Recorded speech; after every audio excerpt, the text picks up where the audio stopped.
ছোটবেলা থেকেই কখনো দই বড়া কিনে খেতাম না আমরা বাইরে থেকে। মা ভীষণ ভালো দই বড়া বানায় বাড়িতে, আর মায়ের থেকেই আমার শেখা। 6 ঘন্টা বিউলির ডালকে ভিজিয়ে রেখে অল্প জল দিয়ে মিহি করে বেটে নেওয়ার পরে ভালোভাবে 5 মিনিট ফেটিয়ে নিতে হবে। এবার গরম তেলের মধ্যে মিডিয়াম আছে বড়াগুলোকে ভেজে ঠান্ডা নুন জলের মধ্যে ডুবিয়ে রাখতে হবে 5 মিনিট।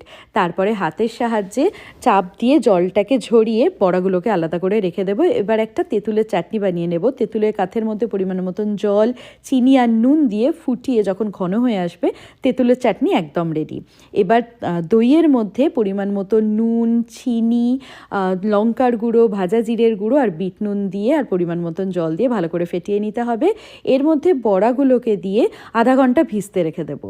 তারপরে সার্ভিং প্লেটের মধ্যে বড়াগুলোকে দিয়ে ওপর দিয়ে দই, তার ওপর দিয়ে ভাজা জিরের গুঁড়ো, লঙ্কার গুঁড়ো, বিট নুন, তেঁতুলের চাটনিটা ঝুরি ভাজা ছড়িয়ে দিলেই দই বড়া একদম রেডি। ভালো লেগে থাকে